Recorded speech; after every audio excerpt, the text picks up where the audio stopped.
Yeah, I'm glad that happened. The next thing is he needs to be in the Hall of Fame. So, but it's great to see that people are recognizing the contribution that Jeff Burton has made to this sport, and that's the people that we want to honor. However you make that contribution, it doesn't have to be totally just by your wins and what races you did win. But Jeff did all of those things too. But the impact that he's had in that garage area. For so many years is almost unparalleled, really, when you look at it.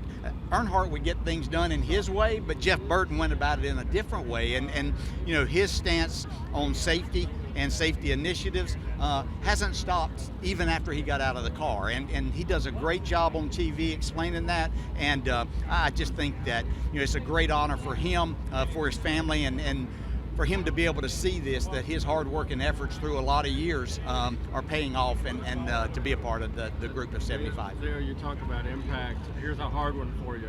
Richard Petty. I mean, can you talk about what he's brought to this sport over, all these years?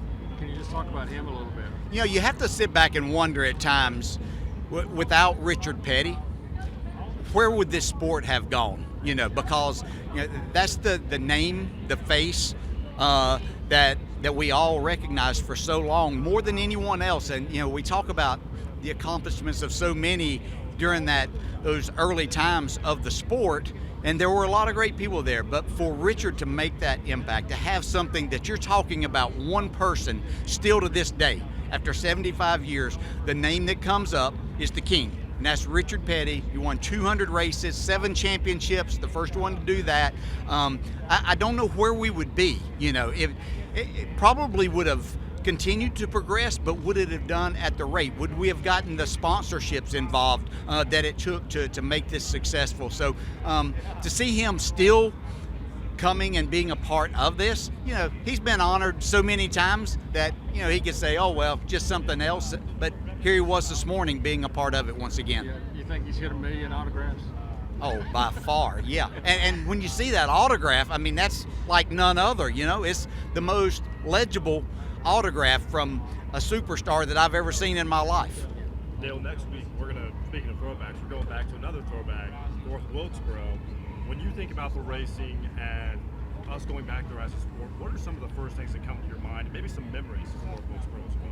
Yeah, I go all the way back to thinking when my dad was there, and it didn't necessarily, I thought about the racing side of it, but just the fun the infield was, and that we were having lunch out of the back of the station wagon that we were there in, and so then to move forward and realize that whenever I got to drive a car there, the difficulty of the racetrack, it was just, it's so completely different, and that's the great thing about NASCAR is that, we don't have the same dimensions of a NFL football field or an NBA basketball court. All of these weekends are different with the tracks, but it's so cool to go back there. It was a place that I never really grabbed a hold of, and it wasn't until just the other day that I actually even remembered, because I thought about all the races that I didn't do well. Thought about the race in 1994 I didn't even qualify for. I missed by 1,000th of a second, and wasn't even in the race. And but that somebody sent me a picture and showed my car number at the end of the race, the last race that was run there, and I finished third behind Gordon and Earnhardt. And I'm like, well, at least I did something good there, as difficult as it was. But I'm so excited about next weekend to watch that, and I know the fan support's just incredible. But to see how it all goes, this is a big weekend for our sport in a lot of ways, and hopefully everything goes well. But the drivers that haven't raced there, they're in for something that they haven't encountered in a while. The good thing is they're going to one worn-out surface after they've been on a worn-out surface here this weekend. They only got one more and I'm done. Another great legend, somebody dear to your heart, your dad. Can you talk about just what a great racer he was and a great dad, great person? Yeah, my dad, so much through the years to realize what he accomplished and all, he retired when he was 34 years old. Most of us don't even get in good equipment a lot of times. They do now at much younger age, but, coming up through the years, he had so much success winning his 50 races and his 2 championships, and then to go on and do the other things that he did in the sport and helping to promote and move the sport forward. obviously been a tremendous dad through the years, huge supporter, and wish he could be here this weekend. He's doing okay. He just doesn't get around real well, and he gets tired really easy. But other than that, his memory's not great, but heck, mine's not either. And but yeah, if I bring up a race in 1963, he'll tell me lap by lap what happened with it. So that's the good thing about it. But I'm very proud of my dad and everything that he brought to this sport and the legacy that he's left there. Get back to North Wilkesboro. How important this weekend continues to be. And now the 75 list. Yeah. Adding to that, not only to pay homage to those that are here, but also for the sake of bringing everybody back together.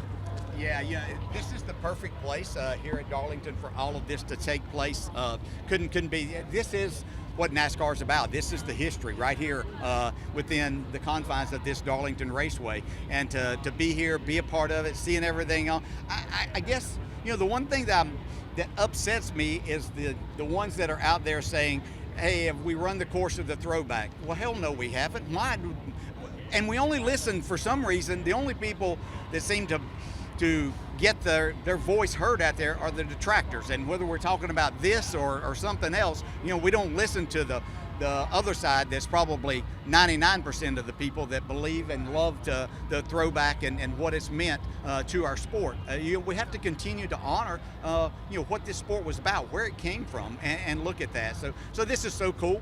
You see more people here than coming to Darlington for that reason than any other race that we go to, really, even probably more than the Daytona 500. We see people show up for this. So it's just the greatest, coolest weekend. And, to get, I saw people this morning that haven't seen in a long time that you don't get the opportunity to, we might be at the same racetrack, but a lot of times we're not gathered together. So just one of the most fun weekends that there is in the entire year. Back to North Wilkesboro for a second. There's a legendary picture from 1996 of all the drivers and some family members taken right on the last race. You were obviously in it. Have you looked at that recently? I haven't looked at the picture recently. I came across it, it's probably been a year and a half ago, that I was kind of cleaning out the back of I had to get rid of stuff, and so you're going through everything about what you're going to keep and what you're not. And so I saw that. And I had one from the Brickyard of our first one when we raced there. But to go back and see that picture was something really special, and especially now that they're having another event there. Do you ever look at that picture and oh wow, I wonder what he's up to? Yes, yeah, absolutely. Can you give me an example, any off the top of your head? I think when I look back, I'm pretty sure that I'm thinking this in the right direction, but you have people, I haven't seen Hut Strickland in forever, and you Right. look at something like that, and I have pictures like of Bobby Hilland and things. These people I haven't seen in a long time. Some of the others that you continue to race with and you might see around, that's a different story. But yeah, you always want, even, I see Matt Kenseth occasionally, but I always wonder what he's up to now. And then I find out he's running another marathon. So, it's just great, because that's not something that when I raced against and knew Matt really well, those weren't things he did. But it's fun to look at that and think back on it. Right, because some people go into broadcasting, some people continue running modifieds or whatever. Yeah. But then some, go back to Tennessee and manage their farm. Yeah. You know what I'm saying? Yeah. I don't know. Do you, is that... I just think that's an interesting thing. It is, and if you want to add. Yeah, and we're all different, in what we do and what we chose to do after all of that. So, I was fortunate. I had, a job right there waiting and ready, and I'm still in that side of it with the broadcasting. But, that's not for everybody, and so you wonder what they do and what's keeping them busy. And this morning I was talking to Carl Edwards, just like, hey, what do you do and what have you been doing? And he's still a young man. I told him, I said, I think you could jump in one of these things and be a factor in this race here today. He looks as fit as he ever was. But it's just fun to hear the stories and think about what people are doing. And so many of us kind of hang around where our roots were and what we did, and it's kind of what you gravitate to. Yeah.